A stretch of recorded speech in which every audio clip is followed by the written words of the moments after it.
Dans le sud de la Chine se révèle un entrelac de rivières et de brumes. Les paysages d'estampes de la province du Guangxi. Sur des centaines de kilomètres, la dentelure des reliefs calcaires impose aux rivières d'innombrables méandres.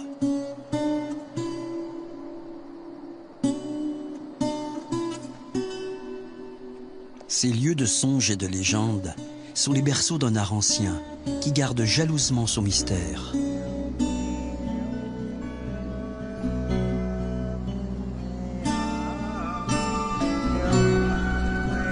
Des peintures aux pigments rouges qui ornent les parois rocheuses, souvent à des dizaines de mètres au-dessus du sol.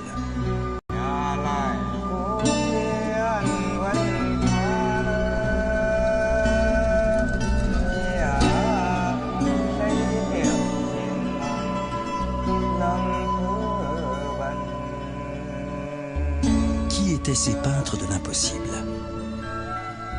Comment sont-ils parvenus à créer de telles œuvres? Quel sens avait-elle? Pour quel culte? Quelle divinité?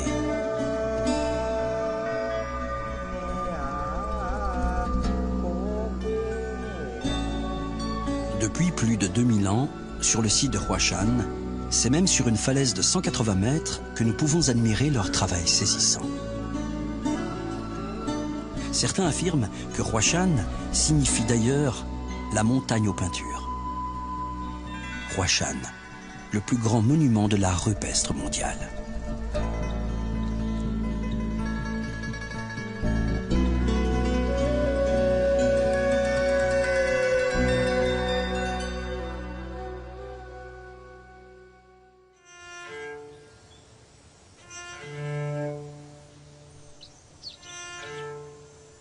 Depuis sa ferme vendéenne, l'archéologue Jean-Loïc Lequellec rêve au mystère de Huashan.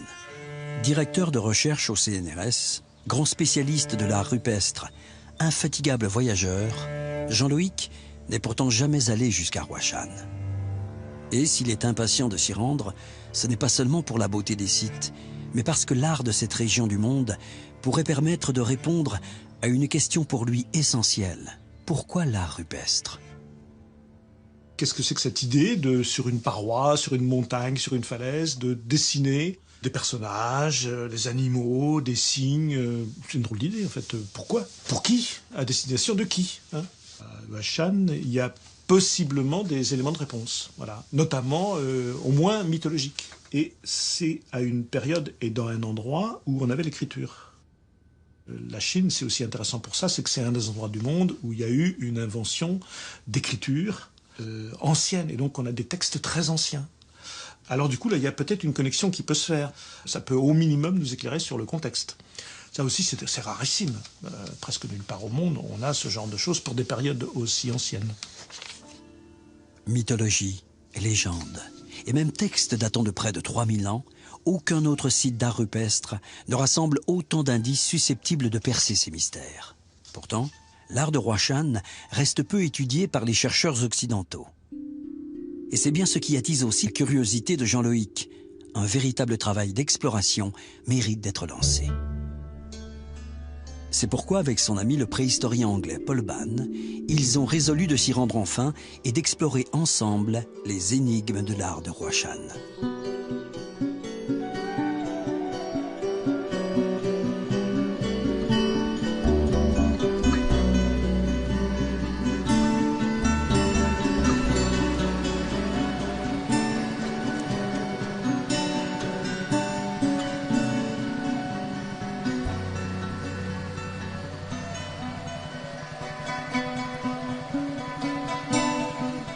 Voilà, Paul et Jean-Loïc ont tenu parole.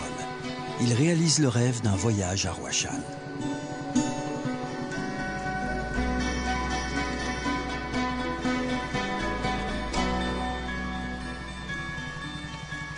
Atteindre le Guangxi, naviguer sur les eaux de la Mingjiang, découvrir la pyramide rocheuse de Huashan posée sur la rivière.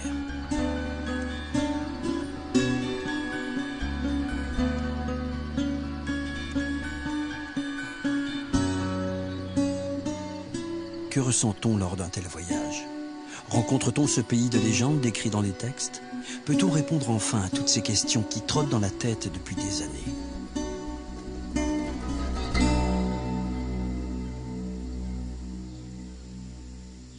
Il leur faut maintenant retoucher terre et approcher la réalité du site, tout d'abord en compagnie de Zhu Qiuping, l'archéologue chargé de la conservation des lieux, et de Grace, leur interprète chinoise. Ils observent tout d'abord la paroi peinte depuis la rive opposée. Alors, combien de figures peintes y a-t-il ici?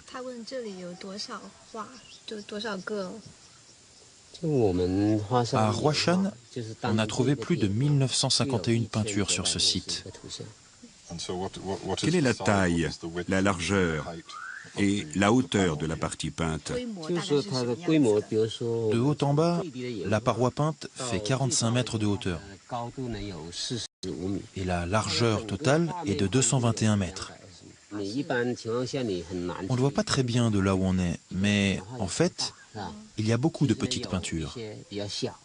La plus petite que j'ai mesurée fait 20 cm.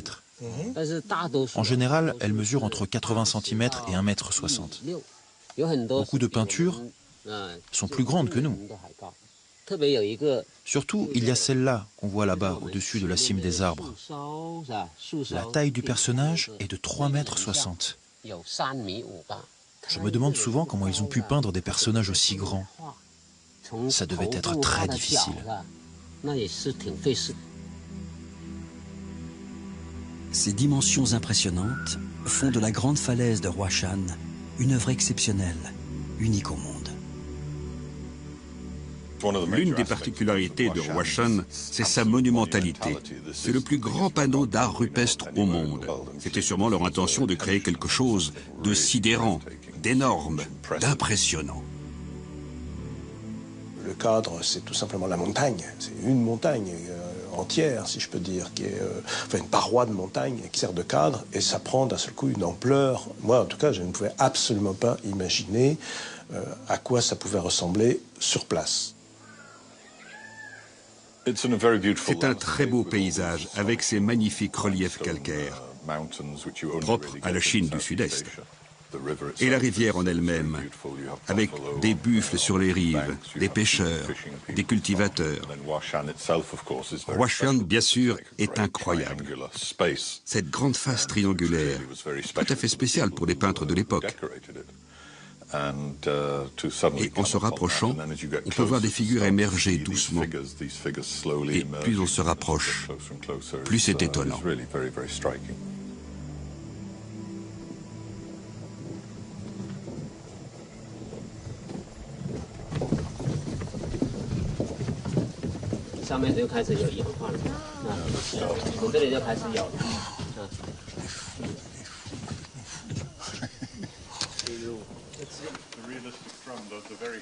Ça passe aussi par des impressions physiques, parce qu'on est tout petit au pied d'une immense paroi, on est obligé de se pencher en arrière pour voir les choses. On est vraiment dominé, parce qu'on a quelque chose là de très très haut, ces personnages qui vous regardent d'en haut, c'est très impressionnant.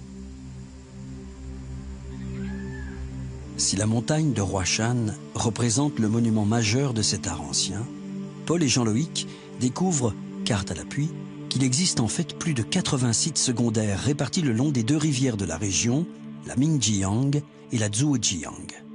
Sur les falaises à l'aplomb de ces rivières, les gisements se succèdent par dizaines. Mais une douzaine de sites ont été également découverts à l'écart des rivières, sur des montagnes en pleine jungle. Car à l'origine, sur ces terres isolées, régnait la forêt tropicale. Patiemment, une civilisation rurale a réduit l'emprise forestière en façonnant un paysage agricole fait de rizières et de champs de canne à sucre. Aujourd'hui encore, l'une des principales ressources de la région.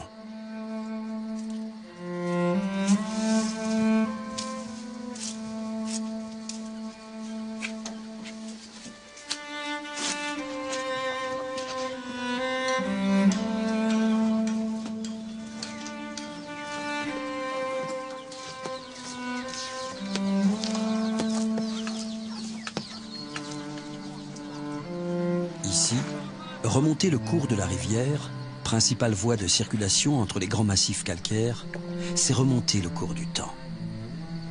On est ici à des années-lumière de l'agitation effrénée des grandes métropoles du pays, ou même de Ningming, la ville la plus proche.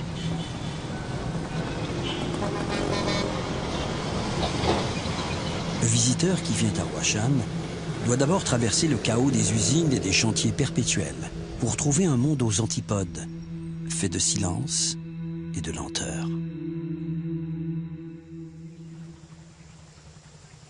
Au rythme des rivières, il serait d'ailleurs impossible à Paul et Jean-Loïc de tout voir, d'atteindre tous les sites.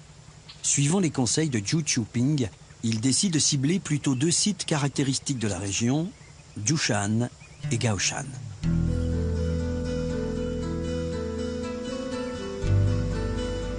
Pour les rejoindre, ils embarquent en amont de Huashan sur l'un de ces élégants bateaux à fond plat.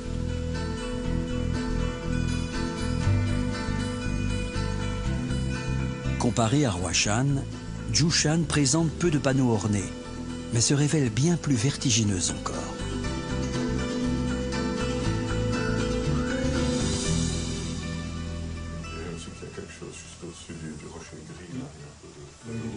Les petits arbres, une espèce de petit plateau là. Oui. Mais ils auraient pu se mettre là, effectivement, pour peindre, mais déjà rien pour grimper jusqu'ici.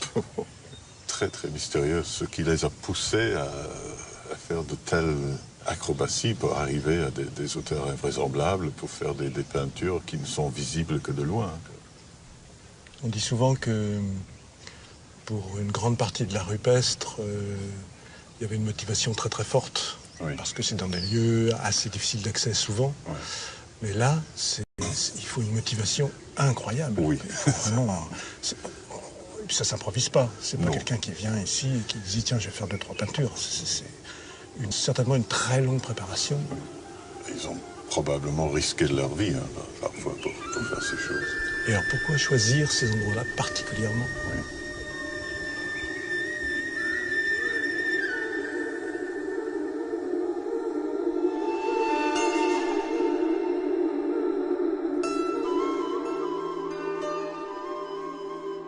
Découvrir des peintures à de telles hauteurs sur des pans de falaise qui semblent si inaccessibles est un choc.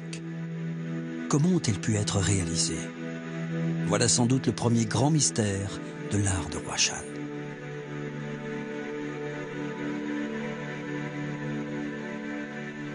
Paul et Jean-Loïc vont essayer de le percer en questionnant l'un de ses meilleurs connaisseurs, l'archéologue Qin Sailuan, qui a consacré une grande partie de sa carrière à l'étude de ces peintures.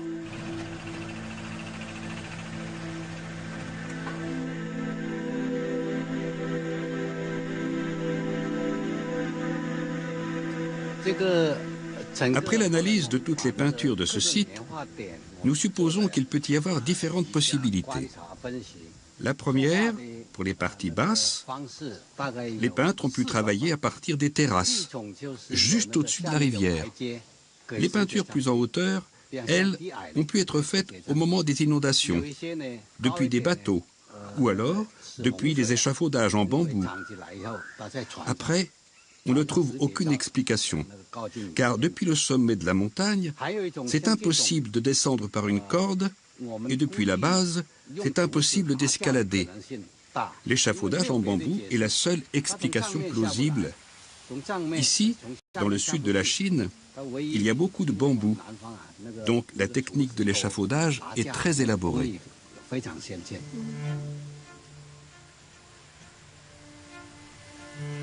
Qin Sailuan ne retient finalement que 3 hypothèses: l'escalade, les cordes et les échafaudages. L'escalade, pourquoi pas? Mais comment l'artiste grimpeur emporte-t-il avec lui à de telles hauteurs le matériel et la quantité de pigments nécessaires? Et comment parvient-il à peindre de si grandes figures en étant agrippé à la paroi? Se suspendre à l'aide de cordes depuis le sommet de la montagne? Fantaisiste sur tous les plans. À Huashan, par exemple, l'inclinaison de la falaise placerait l'artiste pendulaire beaucoup trop loin de la surface rocheuse. L'hypothèse la plus réaliste reste celle des échafaudages. Il paraît raisonnable d'utiliser des échafaudages en bambou édifiés depuis le sol ou bien depuis la cime de grands arbres. Mais parfois, même cette hypothèse ne lève pas totalement le mystère. Et les végétaux comme les bambous ne se conservant pas, aucun vestige n'est venu la conforter. Quoi qu'il en soit, quel défi insensé. Quelle fut donc la motivation assez puissante pour pousser à un tel geste? Un rituel mystique? C'est à se demander si cela faisait partie du processus. Pouvoir dire « Regardez à quel point je suis intelligent, à quel point je suis courageux et même fou de faire ça si haut. Je peux faire cette peinture à une hauteur que personne ne peut atteindre. » C'est peut-être un moyen de montrer ses prouesses en tant qu'artiste, de montrer son courage, qu'on peut aller plus haut que tous les autres, atteindre un endroit impossible et pourtant réussir à y faire une très belle peinture. La paroi de Huashan elle-même, les images, le panneau principal, les personnages sont organisés comme une espèce de pyramide humaine. On a vraiment l'impression de gens qui partent à l'assaut du sommet. Donc il y a quelque chose qui va dans ce sens d'une escalade. Et probablement dans une recherche de l'immortalité, de la montée au ciel. Jean-Loïc se remémore les recherches qu'il avait effectuées en France. Ces images sur la montagne lui rappellent d'anciens textes de la mythologie chinoise et les illustrations qui les accompagnent. Le fait d'utiliser la montagne comme une espèce d'ascenseur vers l'immortalité, c'est quelque chose qui est tellement présent qu'on a des estampes qui représentent des grands sages qui sont transformés en montagne, qui semblent transformés en montagne. L'une des plus célèbres représente Lao Tse, qui est considéré comme le fondateur du taoïsme, et donc un immortel. Or, on a toutes ces traditions qui nous expliquent que les grands sages, au moment où ils sentent leur fin proche, grimpent sur une montagne, et arrivés au sommet, ils écartent les bras, et au moment où ils écartent les bras, leurs vêtements, leur grande cape, comme ça, se transforment en robe de plumes, et ils s'envolent, et ils deviennent immortels. Et là, l'image de Lao Tse, c'est ça. Un être immortel, un grand sage immortel.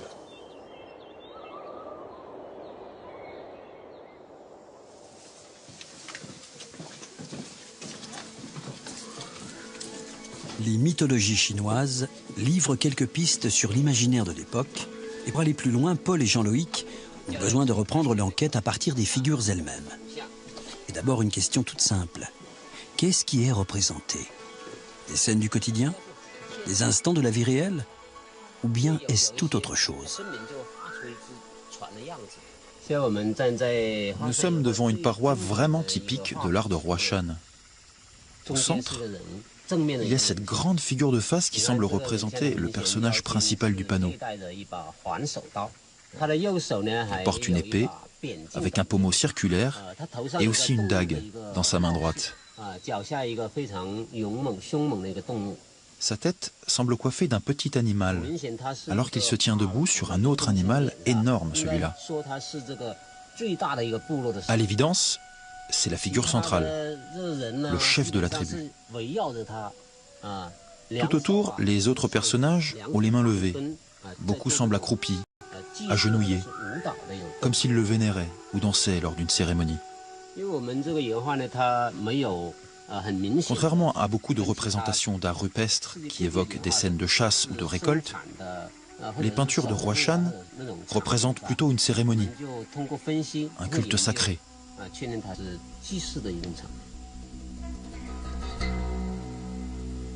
Le panneau principal de Huashan retranscrirait ainsi une grande célébration honorant des guerriers armés d'épées et perchés sur des animaux. Un culte mystérieux rendu par tout un peuple. Mais de quel peuple s'agit-il? Il nous faut replonger dans les méandres de la grande histoire chinoise. Datant de près de 2500 ans, les peintures de Huashan ont été réalisées dans un contexte que les historiens désignent sous le nom de période des royaumes combattants. Au terme de guerres innombrables menées contre les petits royaumes indépendants des montagnes, la dynastie Qin, puis la dynastie Han, parviennent à imposer leur hégémonie. En 221, l'empereur Qin Shi Huangdi remporte une victoire décisive qui fait définitivement basculer la région de Huashan dans le giron de ce qui va devenir l'Empire Han. La civilisation Han influence alors les cultures locales et la tradition rupestre s'éteint progressivement. Les différentes méthodes de datation ont confirmé que les peintures ont été réalisées avant la conquête des Han. Pour les historiens, elles seraient donc l'œuvre d'un peuple autochtone, les Luo Yue, qui vivaient précisément dans ces montagnes il y a 2500 ans. Les membres d'une minorité appelée Zhuang sont considérés comme les descendants de ce peuple. Grâce aux Zhuang, les légendes Luo Yue se transmettraient encore aujourd'hui. Jean-Loïc est ravi d'écouter Zhu Qiuping évoquer l'une de ces légendes. Elle pourrait éclairer le sens du rituel qui s'est accompli ici durant des siècles.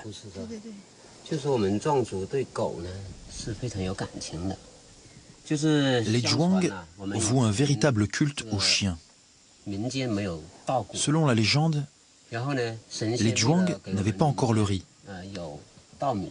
Un génie a voulu les aider à avoir du riz à manger. Alors il a envoyé le chien au ciel voler du riz au dieu du tonnerre. Comme le chien était leur ami, il accepta, mais oublia de prendre un sac pour emporter le riz. Comme il était malin, il se roula dans le grenier du dieu et le riz se colla à sa fourrure.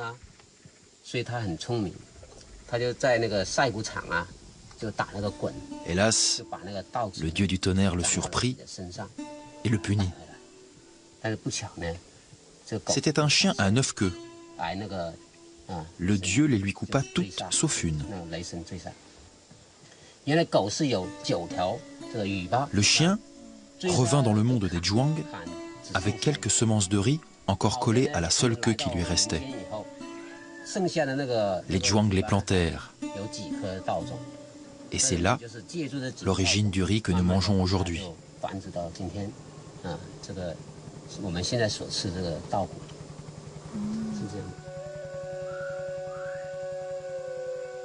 La légende du chien voleur de riz permet d'entrevoir l'un des cultes qui aurait été rendu à Huashan. Il impliquerait le chien et le dieu du tonnerre et pointerait l'importance vitale de la culture du riz. Les scènes peintes évoqueraient-elles une mythologie agraire et non guerrière, des divinités et non des combattants? Mais Zhu Qiuping indique que les vestiges archéologiques offrent eux-mêmes des informations essentielles. Car outre les figures humaines et les chiens, d'autres types de figures se répètent sur toutes les parois ornées. Elles évoquent par exemple des cloches ou des tambours, instruments au cœur de la grande célébration représentée. Zhu Qiuping décrit les représentations stylisées qui pourraient être celles des tambours, des cercles concentriques ou bien des cercles portant une étoile ou un soleil en leur centre. Or, un très grand nombre de véritables tambours de bronze datant de 2500 ans ont été découverts dans la région. Leur similitude avec les motifs circulaires viendrait confirmer l'époque des peintures et bien sûr leur appartenance à une culture, celle des Luo Yue. Tambour peint, tambour véritable, y aurait-il là un nouveau lien pour en apprendre un peu plus sur le grand récit de Huashan? La collection la plus complète de tambours de bronze de la province se trouve au musée des traditions populaires de Nanning. Paul et Jean-Loïc y sont accueillis par Liu Wenyi, l'un des conservateurs, et Liang Yanli, une chercheuse de son équipe. Les Luo Yue sont à l'origine de deux créations majeures. Les peintures de Huashan, mais aussi les tambours de bronze. Ces deux créations ont occupé une grande place dans leur quotidien. À cette époque, les tambours comme les peintures étaient liés à des cultes sacrés. Ils sont inséparables et nous donnent aujourd'hui un aperçu de leurs coutumes. Sur les tambours, une nouvelle figure récurrente intrigue Paul et Jean-Loïc. Sur beaucoup de tambours, il y a des statuettes de grenouilles. Or, nous n'avons pas vu de grenouilles représentées dans les peintures. Y a-t-il quand même un lien? Selon moi, les grenouilles ont été divinisées. Et la posture des personnages dans les peintures de Huashan évoque la grenouille. Les Luo Yue étaient un peuple d'agriculteurs. Pour eux, la grenouille était un animal très important. Son coassement annonce la pluie, et la pluie, c'est capital pour les cultivateurs. C'est pourquoi les Luoyue vouaient un véritable culte aux grenouilles.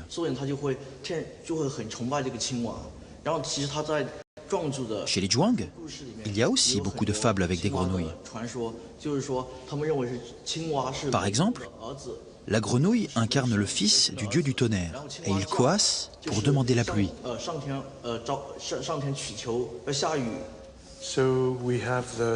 Alors ici, nous avons le soleil, le tonnerre, nous avons la grenouille pour prévoir la pluie. Tout cela fait penser à une mythologie autour de l'agriculture. C'est bien ça? En fait, les tambours de bronze sont comme des livres. Ils montrent des scènes agraires, des scènes du quotidien, toute l'importance du rapport à la terre chez un peuple de cultivateurs. Mais alors, pourquoi placer les peintures aussi haut sur la paroi, si c'est lié à l'agriculture? Pour moi, la raison principale, c'est que les Luoyue voulaient sublimer ces éléments. C'était à l'attention des dieux, ces dieux que les Luoyue invoquaient pour obtenir de l'aide et leur prouver leur adoration.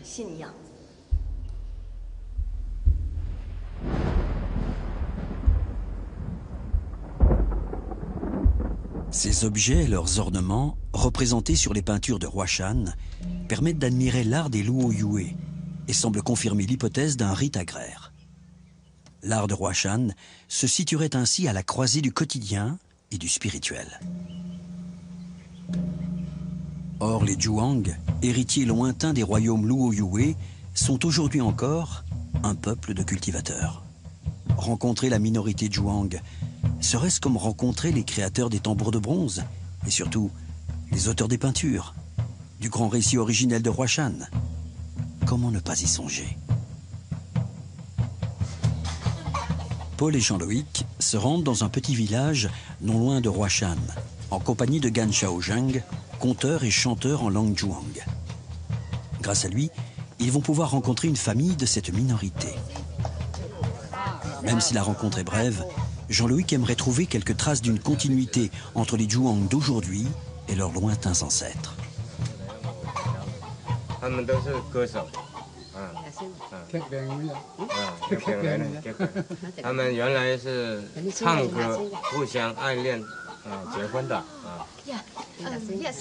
Ce sont les chanteurs de ce village. Et le plus étonnant, c'est qu'ils sont tombés amoureux lors d'un festival de chant.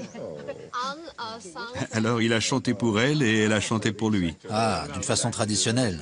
Oui, oui, d'une façon traditionnelle. Il a d'abord chanté pour elle.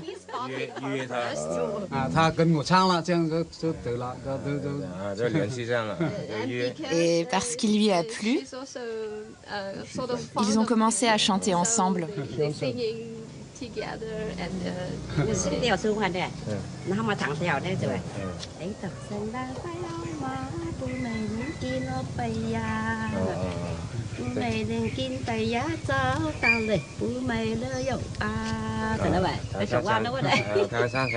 Ce qui frappe d'emblée, c'est que Grace, la traductrice, ne comprend pas ses interlocuteurs Zhuang.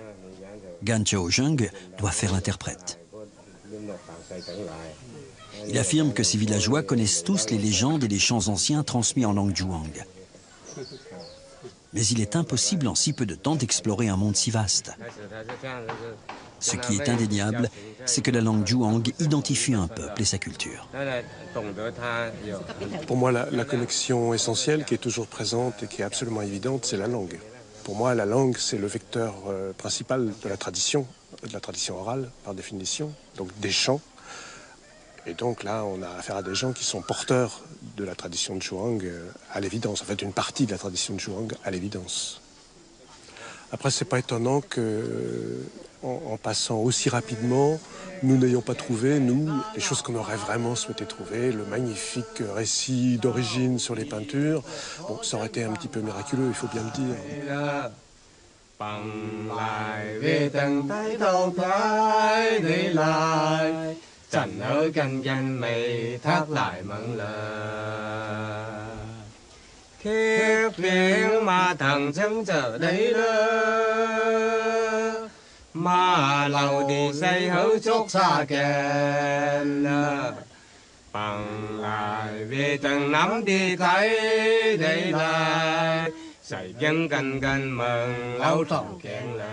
Jour après jour, Paul et Jean-Loïc sentent que Roi Shan, malgré leurs espérances, ne livrera que des fragments de son mystère. Ils ont réussi à lever un coin du voile, mais il faudrait une enquête longue et approfondie pour établir l'existence d'un lien multimillénaire avec les Luoyue. Ils constatent cependant que tous, dans la région, restent marqués par les peintures. Tous sont impressionnés par la posture des personnages peints. Pour certains, il s'agit de la posture de la grenouille, l'animal divinisé et sculpté sur les tambours de bronze. Pour d'autres, il s'agit d'un geste clé d'un très ancien art martial appelé Wushu. Alors, culte agraire ou culte guerrier?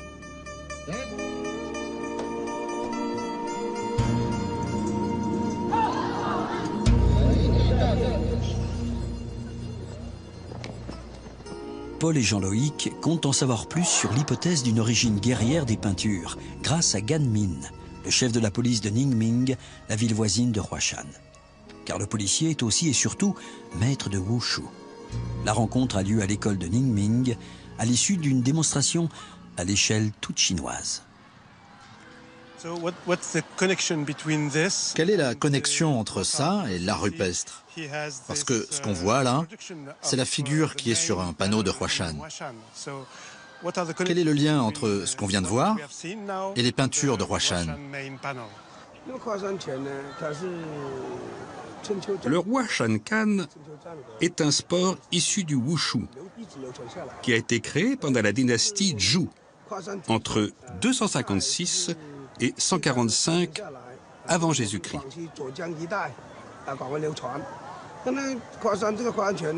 Il s'est transmis de génération en génération et s'est propagé sur tout le territoire.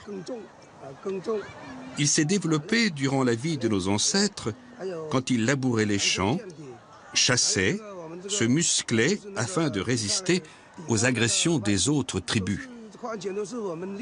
Depuis plus de 2000 ans, le Huashan Kan se transmet par les paroles et les actes des générations précédentes aux générations suivantes. À cette époque-là, il n'y avait pas le papier. Pour enregistrer, on pouvait seulement peindre sur la roche. Ils transmettaient le wushu, mais aussi d'autres choses. Oui, bien sûr, oui, absolument. Peut-être il pourrait nous donner la leçon numéro 1, notre première leçon.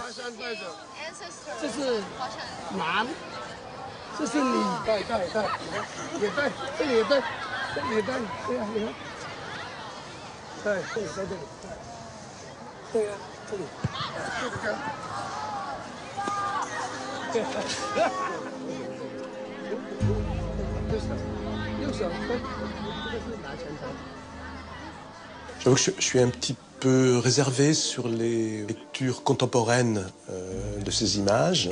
Il y a par exemple deux grandes lectures qui sont très fréquentes, que les gens racontent volontiers.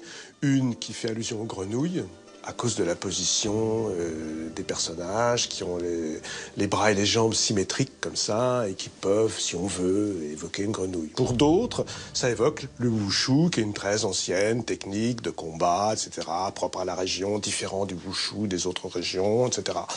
Oui, aussi, si on veut, mais en fait, ça s'appuie sur vraiment presque rien, simplement cette position-là.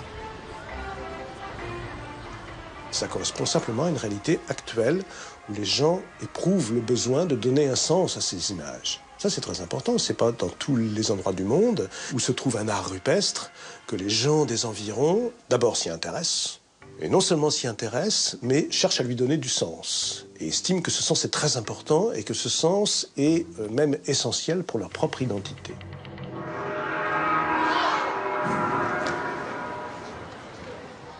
Paul et Jean-Loïc comprennent peu à peu que dans la société chinoise actuelle cohabitent différents récits inspirés par les peintures. Rites agraires ou mythologie guerrière Tant pis si ces interprétations sont incompatibles.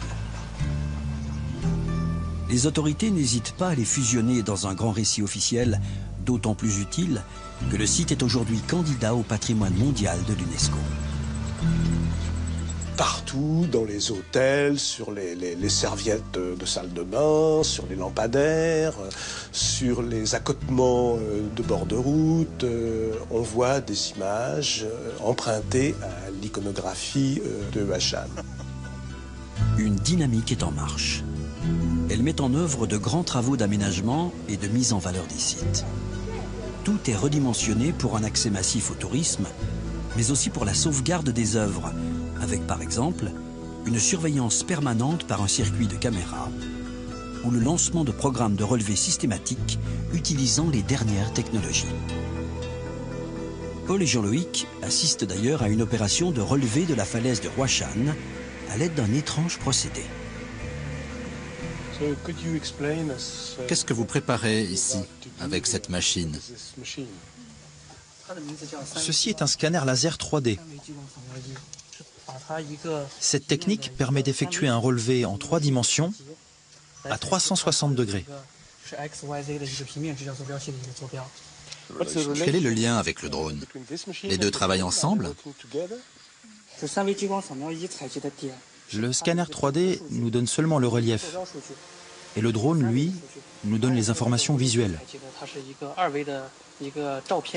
On reconstitue ainsi une vision panoramique en relief.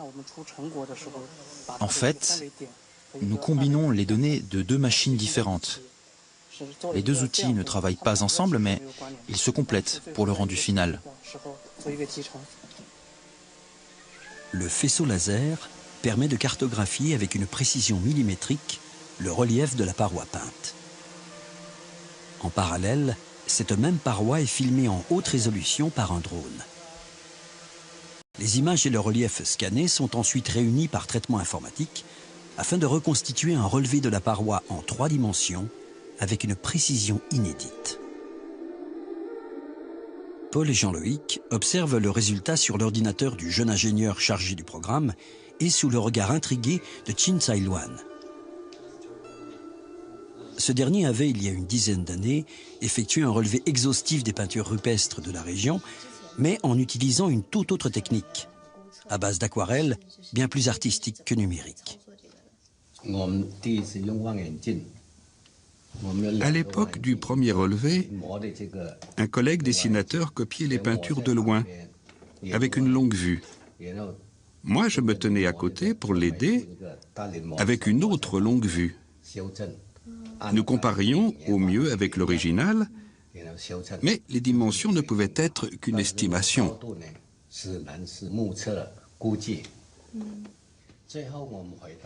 À la surprise générale, la comparaison révèle bien plus qu'une différence de méthode.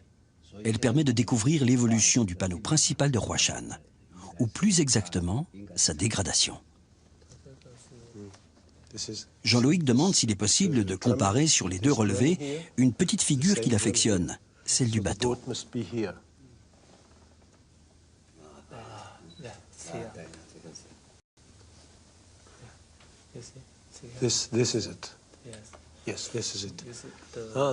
C'est intéressant de comparer avec l'ancien relevé. Cette partie a disparu sous l'effet de l'érosion, de la pluie et du vent.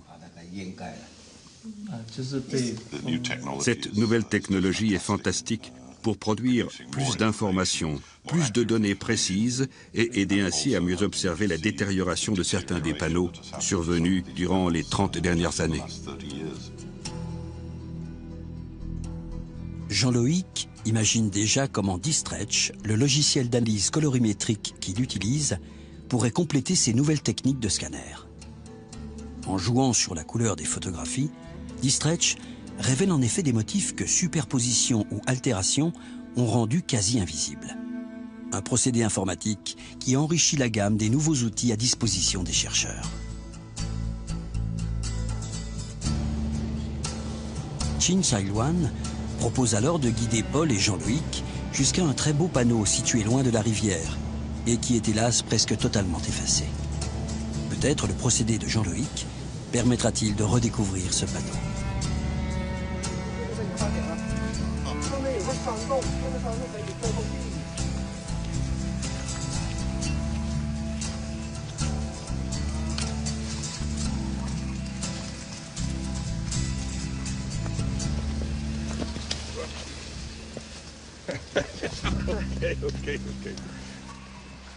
Les brumes humides détrempent les reliefs du comté de Fusui.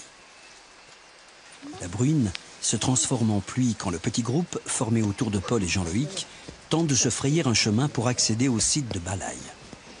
Le gisement cher à Chin Sai Luan n'est plus qu'à une centaine de mètres, mais la forêt dresse un dernier rempart.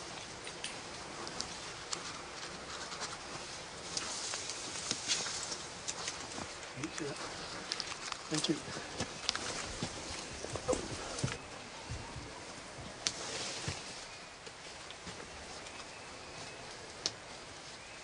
Le gros panneau en haut. Alors évidemment, on a perdu plein de détails. Mais c'est assez monumental hein, comme taille. Ça a dû être fait pour être vu de loin. Oui. Et on devine qu'ils ont pu atteindre ce niveau-là. En se mettant sur cette petite vire-là. Oui, mais même de là, ils n'auraient jamais pu atteindre. Ils auraient pu faire l'oiseau. Hein. En fait, c'est pas très bien visible, surtout parce que la roche est très déformée, oui, il y a beaucoup de cupules, donc ça gêne pour la lisibilité. Oui. Mais là, je crois bien qu'avec D-Stretch, on aura un très très bon résultat. On va pouvoir rendre tout ça bien visible. Oui. Comme prévu, le panneau principal se devine plus qu'il ne se voit vraiment. L'un des plus éloquents témoignages de l'art de Huashan est en train de disparaître. Mais l'intuition de Chin Sai Luan était juste. Ce que Paul et Jean-Loïc croient apercevoir, les photos vont permettre de le raviver grâce à D-Stretch, d'en révéler même les détails déjà invisibles à l'œil.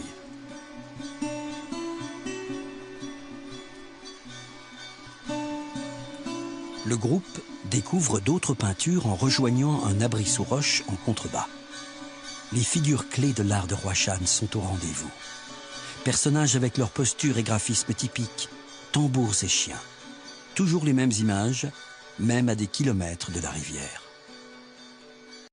Ce qui me plaît énormément dans ce gisement, c'est que non seulement on est à l'abri de la pluie, mais on peut s'approcher vraiment, on est très très proche des figures, beaucoup plus proche qu'à Huashan, parce qu'ils sont descendus jusqu'ici, donc on peut vraiment voir la taille et la technique de ces peintures. C'est la première fois qu'on est à la hauteur des peintures, en fait. Oui. Et en plus, c'est un bel exemple d'un gisement d'art rupestre qui sert encore à des croyances actuelles. On voit les offrandes, les bougies et tout ça ici. Donc ça continue d'avoir un rôle dans le monde actuel. Cette façon de vénérer les peintures, c'est récent? Ou alors pensez-vous que ça a toujours été le cas? Pas forcément de cette manière, mais peut-on l'imaginer? Il y a beaucoup de rituels différents. Pour nous, les peintures sont le reflet d'une cérémonie. C'est comme une caméra qui enregistre les différents moments d'une cérémonie. Les offrandes aux dieux et aux ancêtres, les danses, etc.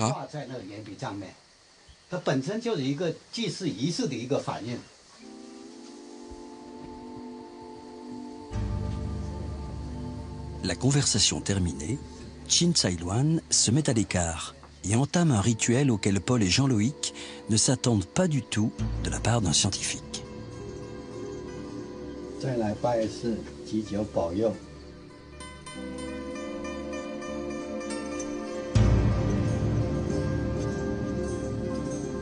Dans la région de Huashan, Paul et Jean-Loïc sont témoins de l'utilisation d'un art ancien comme source de nouvelles croyances. Quoique le sens originel en soit perdu pour une grande part, le caractère sacré des peintures se perpétue au fil des époques. Aujourd'hui, la minorité Zhuang voit dans ses peintures l'illustration d'un mythe fondateur, jusqu'à en faire son emblème identitaire. emblème que les autorités n'hésitent pas à promouvoir tant que sa valeur culturelle sert la grandeur chinoise.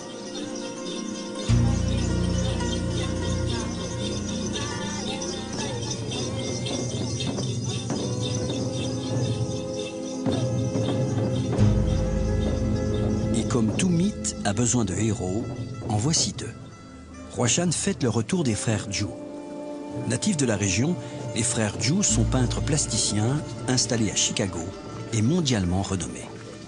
Ils sont accueillis en rockstar, car l'origine même de leur travail est intimement liée à l'art de Huashan. En 2011, Barack Obama les a choisis pour réaliser une toile à offrir au président chinois en visite officielle aux États-Unis. Aujourd'hui, les frères Zhu sont célébrés à grand renfort de médias. Ils se prêtent de bonne grâce au jeu de l'affirmation culturelle chinoise. Tout ceci, cette très ancienne peinture, a été créée par la minorité Zhuang. Et c'est pourquoi, d'une certaine manière, on se sent connecté. Sans doute que ces peintures nourrissent l'esprit. Quel est l'esprit de l'art contemporain?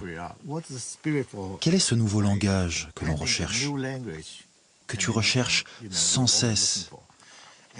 C'est quelque chose que l'on ressent ici, quelque chose de très basique, qui est là, depuis le début. Car pour l'art contemporain, tu as besoin de quelque chose de très fort, mais aussi de très silencieux et de très puissant.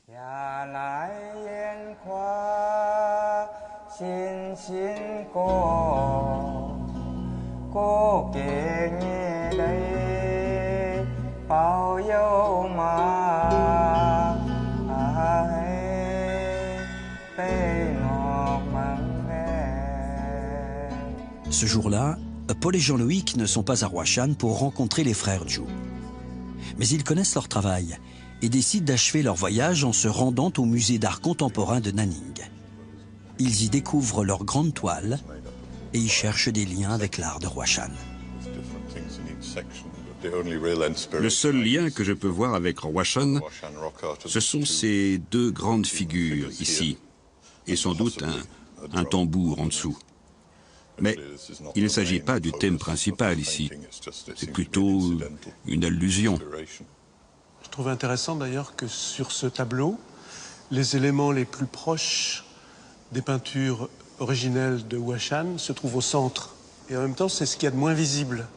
Et ce qui ressort de loin, c'est leur art actuel qui est inspiré de ces images, mais qui s'en est considérablement éloigné.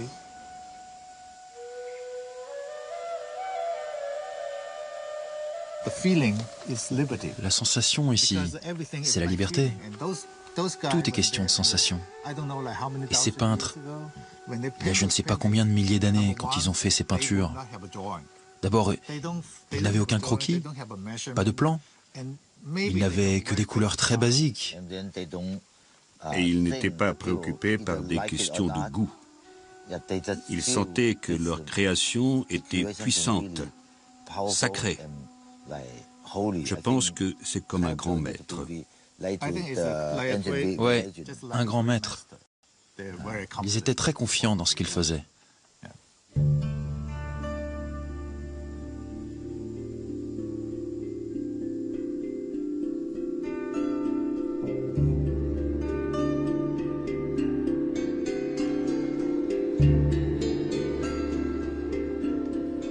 Le fait que les frères Zhu, d'une certaine manière, s'approprient l'art de Huashan, pour moi, ça relève de la même démarche, finalement, ou du même phénomène que les gens qui interprètent les anthropomorphes de Huashan comme l'ancêtre de l'art martial Wushu.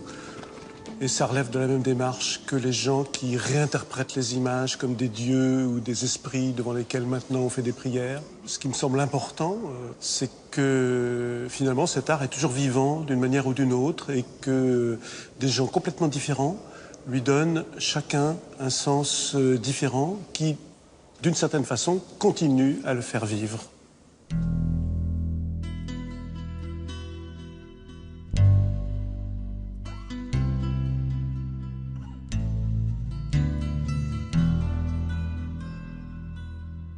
Paul et Jean-Loïc, cette première exploration aura permis de rassembler quelques indices pour élucider le sens des spectaculaires images de Huashan. Mais seulement des indices. De patientes recherches seront nécessaires, notamment auprès du peuple Zhuang, pour en obtenir davantage. Au terme du voyage, le plus inattendu pour eux aura sans doute été d'assister au rôle clé joué par cet art ancien dans la société contemporaine. Chaque époque, chaque communauté humaine éprouve le besoin de recréer son propre récit à partir de ceux qui se sont perdus dans les méandres d'un passé trop lointain. Un processus que le travail rigoureux des chercheurs permettra de mettre en lumière. Mais si l'art de Huashan est devenu le point de ralliement de toute une communauté, c'est bien que la fascination opère. Le mystère de son geste, superbe et fou, demeure. Et il nous inspire, nous transmet un peu de son audace, même dans une société comme la société chinoise, vivant une évolution à marche forcée. Un art ancien, comme celui de Huashan, survivra aux aléas de l'histoire et ne sera pas oublié.